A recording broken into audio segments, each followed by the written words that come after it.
Okay, I can't check your place.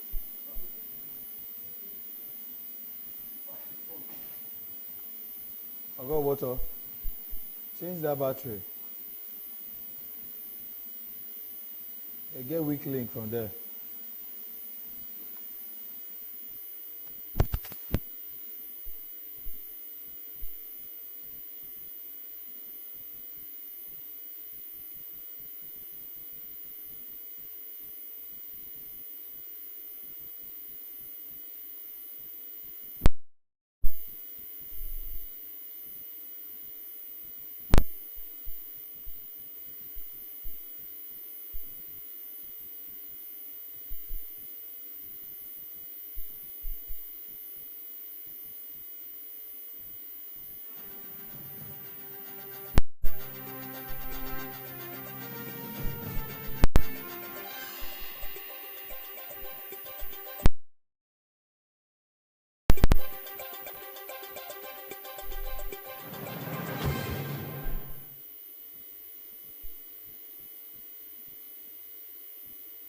On the news tonight, Deputy Governor Monday Oyeme attends Thanksgiving for Okpala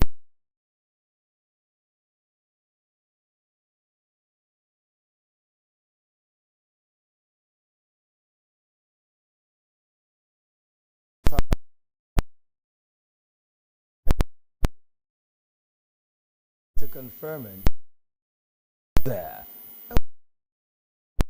Warm welcome to Tony Eluaka. The state deputy governor, Sam Monday Oyeme, was among dignitaries who attended a Thanksgiving Mass in celebration of the conferment of the Okpala title on Diokpa Thomas Adigwe, Sunday Iwelu. The Thanksgiving service was held at St. Joseph's Catholic Church, Nsukwa, in Aniocha South local government area. Other dignitaries in attendance included the Commissioner for Technical Education, Mr. E. He reminded the newly conferred Okpala that the role carried great responsibility and urged him to lead with truth, courage, and integrity. He also commended Iwelu's strong ties to the church, especially his role as a catechist, encouraging him to use his experience to further development of the Nsukwa community. The ceremony climaxed with a special Thanksgiving offering by Diokpa Iwelu, joined by his family, friends, and well-wishers, followed by prayers and joyful celebration.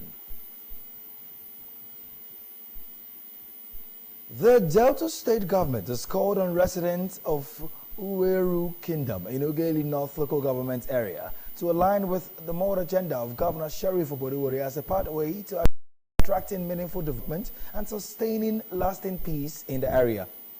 The special advisor to the governor on peace building and conflict resolution, Chief Edwin Uzo, made the call during a closed-door meeting with the President General of Uweru community at his office in Asaba.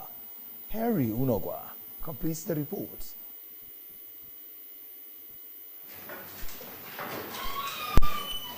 Chief Uzo, while addressing stakeholders, disclosed that the meeting followed a series of petitions received from concerned individuals alleging irregularities in the community's leadership, adding that the petition referenced Honorable Macpherson Igbedi, who has reportedly been suspended from parading himself as the President General of Uweru Kingdom over allegations of lack of transparency, fairness, and inclusiveness in the distribution of job slots and other community affairs. He explained that the state peacebuilding team convened the meeting to hear directly from one of the lead petitioners involved in the dispute.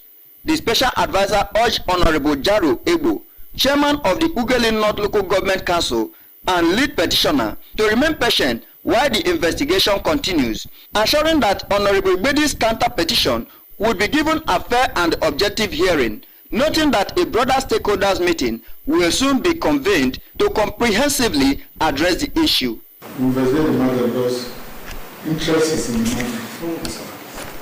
We investigate the matter and report to government. Yes, sir. In a related development, Chief Uzo stressed the need for journalists in the state, especially community newspaper publishers, to maintain professionalism and amplify the developmental achievements of the Obodiwori administration across grassroots communities, He gave the charge while receiving a delegation of community newspaper publishers led by the Senior Special Assistant to the Governor on Community Newspaper, Mr. Oromo Nopai, at his office in Asaba. Chief Ozo described the visit as timely, emphasizing that his office handled grassroots matters and relied heavily on community-based media to disseminate accurate information and promote government policies in rural areas. Functionaries of the government promote the entire state so that people outside there will be hearing of the state. They will be happy. Governor is working. It's not a game saying. His work is working. Because it takes a lot of courage and heart to do the things he's doing. It's not easy to approve 230 billion naira contract in one city. You know, it's not easy.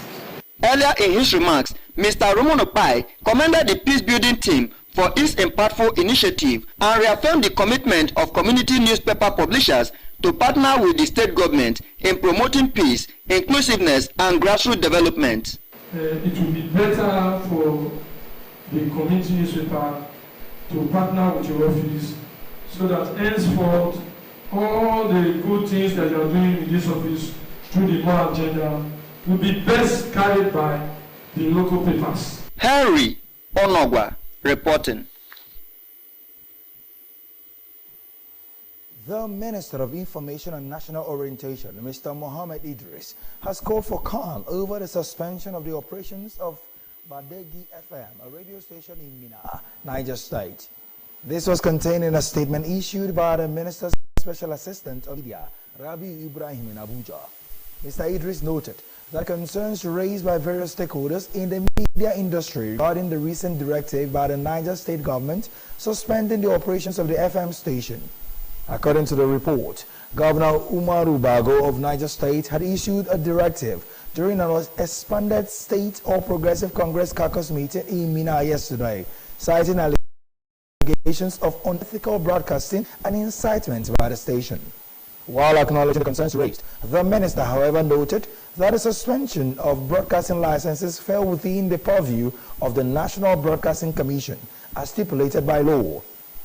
Mr. Idris appealed to all parties to remain calm, assuring them that the NBC has the necessary mechanisms to resolve the issue in fair and impartial manner. The Nigerian Labour Congress NLC has expressed concerns over the newly adopted National Industrial Relations Policy by the federal government. In a statement made available to newsmen in Abuja by Comrade Joe Ajero, NLC president, said the new policy would make embarking on a strike a criminal issue and silence trade unions. Comrade Ajero recalled earlier attempts during the development of the National Industrial Relations Policy for Nigeria to insert certain clauses that criminalize strike actions. He said the trade unions, employers, and representatives of the Federal Ministry of Labor rejected such insertions as anomalous to the 1999 Constitution and the Trade Unions Act. The NLC leader said the Constitution and the Trade Union Act give trade unions the power to withdraw their services in line with the law.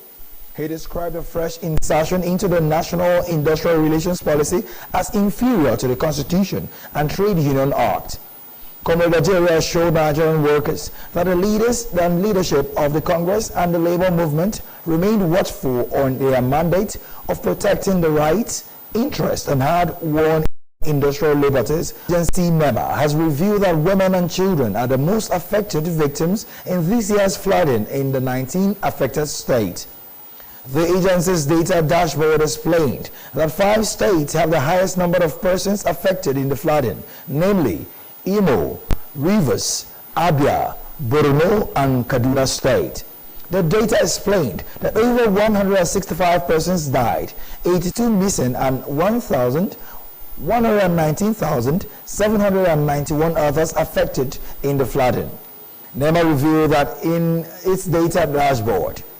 The agency stated that 138 persons sustained various degrees of injuries, 43,936 displaced, 8,594 houses affected, and 8,278 farmlands destroyed across 43 local government areas in 19 states. It also explained that those affected as a result of the flood were 53,314 children, 36,573 women, 24,600 men, 5,304 elderly, and 1,863 disabled persons. It stated that Abia, FCT, Adamawa, Akwa Ibom, Anambra, Bayelsa, Borno, Edo, Gombe, Imo, Jigawa, Kaduna, Kano, Kogi, Kwara, Niger, Ondo, Rivers, and Sokoto were the 19 states affected by the flood.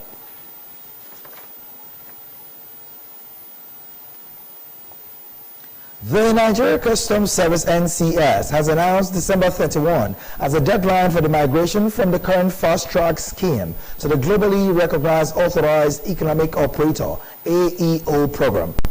In a statement by the National Public Relations Officer of the service, Mr. Abdullahi Mayweather stressed that the move was in furtherance of its commitment to align Nigeria's trade facilitation procedures with international best practices. It explained that a strategic move was grounded in the World Customs Organization's SAFE program framework of standards and backed by Section 108 to 111 of the Nigeria Customs Service Act 2023. The NCS reiterated that the scheme was also designed to build trust, ensure cargo integrity, and enhance the predictability and transparency of Nigeria's import-export operations. It encouraged all eligible operators to embrace the transition and participate actively in the program to sustain their competitive advantage while contributing to a more secure, transparent, and efficient trade environment. The Nigerian Correctional Service NCOs and the Federal Ministry of Agriculture and Food Security have agreed to partner to enhance vocational and agricultural training for inmates and nationwide. The Controller General of NCOs, Mr. Sylvester Nwant Uche, stated this during courtesy